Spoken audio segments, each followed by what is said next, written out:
सुबह चाय देने गई तो माँ जी की चढ़ी हुई त्योरियां बता रही थी कि पिछली रात की झड़प अभी लंबी खींचने वाली है। असहाय भाव से सिर हिलाती सुमन कमरे से बाहर आ गई और उसके साथ साथ माँ जी का ऊंचे स्वर में बड़बड़ाना चालू हो गया। मुंह से एक बार नहीं निकला कि क्या हुआ है। मेरी तो कोई इज्जत ही नहीं है यहाँ पर। पता नहीं मैं क्यों यहाँ पर पड़ी हुई हूँ।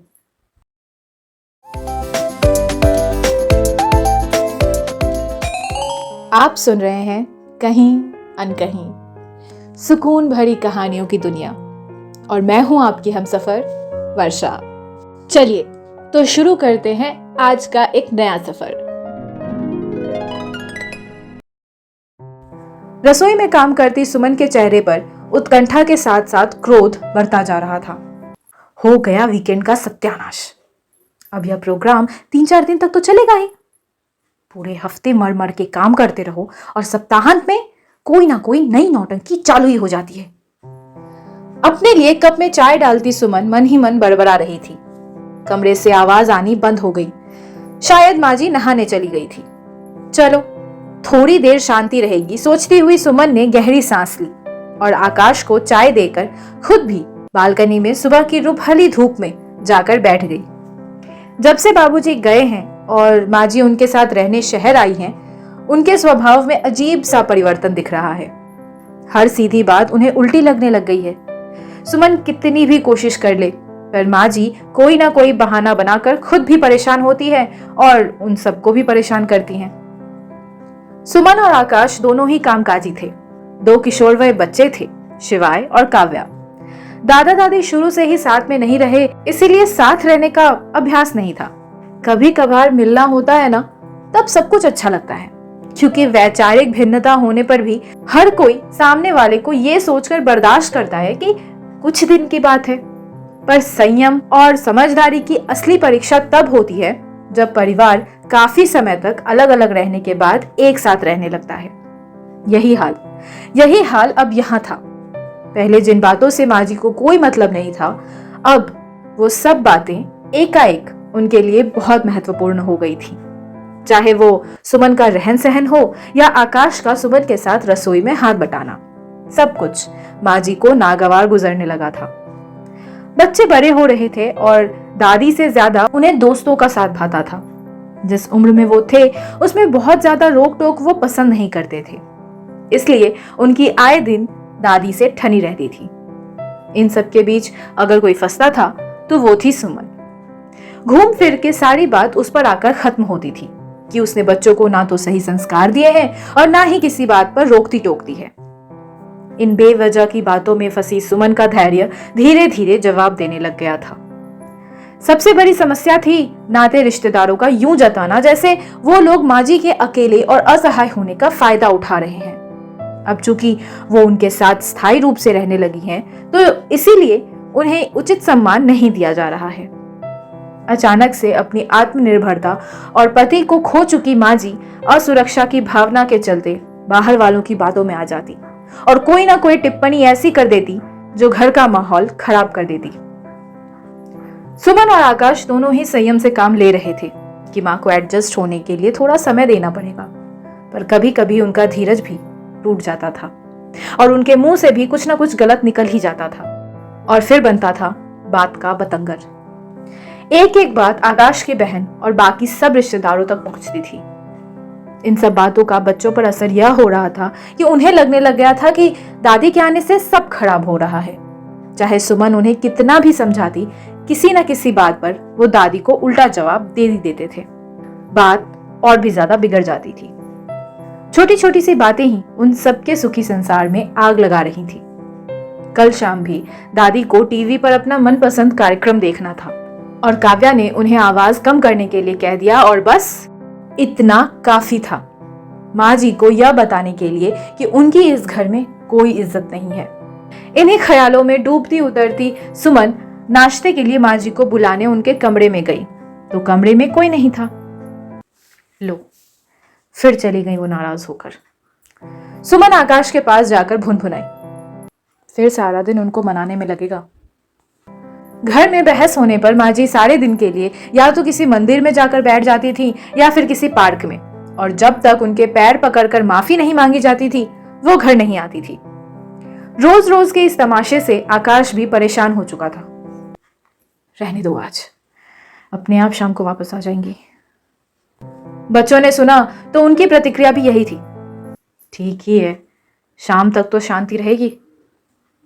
चुप रहो, फालतू बोलने की जरूरत नहीं है। सुमन ने बच्चों को डपटा। कहने सुनने में यह अच्छा नहीं लगता और ना ही बच्चों के सामने उसने यह जाहिर किया था, लेकिन कहीं ना कहीं सुमन के मन में भी यही था कि शाम तक शांति रहेगी।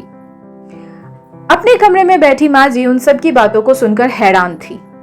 वो जोर से चिल्लाकर कहना चाह रही थी कि मैं यही हूं, पर इससे पहले कि वो किसी तरह से अपने होने का एहसास करवाती, बेटे, बहू और पोता पोती की प्रतिक्रिया देख वो सन्न रह गई।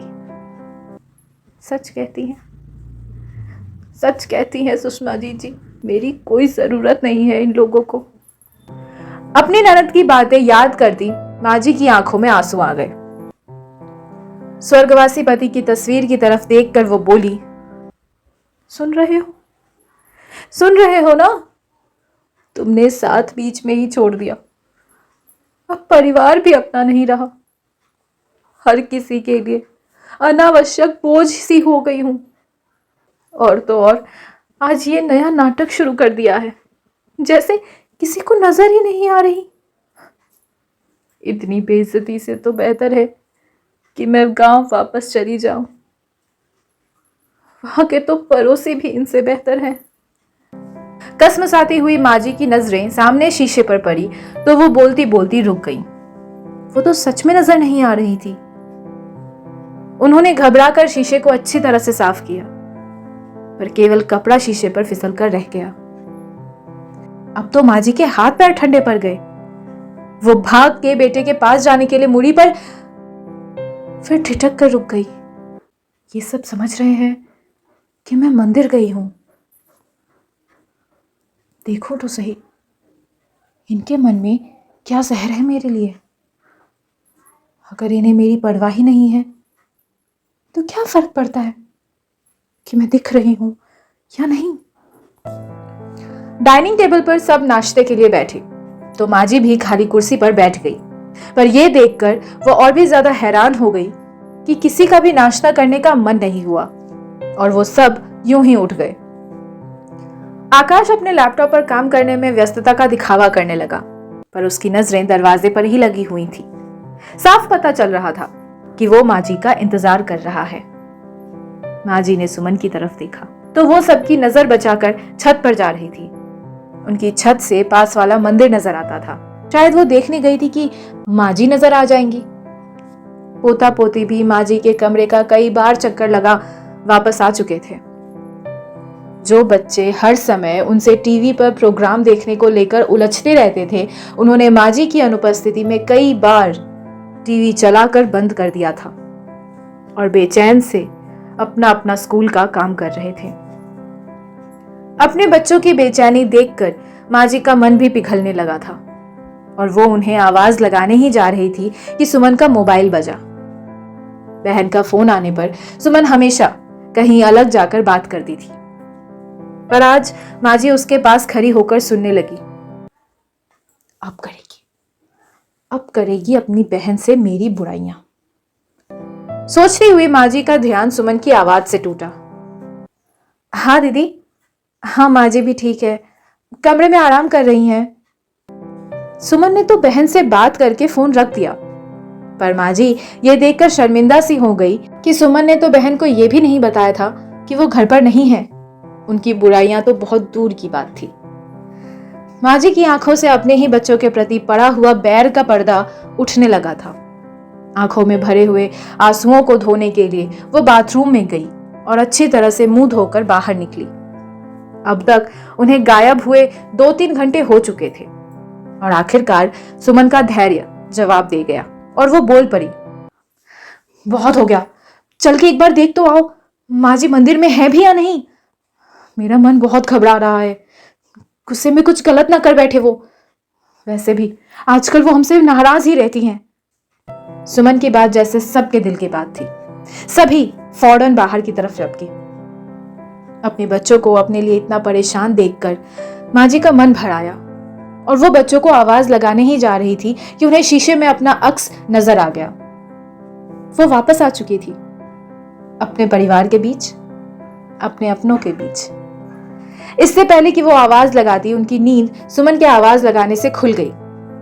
देखा तो सुमन उनका मनपसंद नाश्ता लेकर सामने खड़ी थी। उठिए ना माँ जी, गुस्सा थूकिए और नाश्ता कर लीजिए। माँ जी उठी तो काव्या और शिवाय कान पकड़ कर खड़े थे।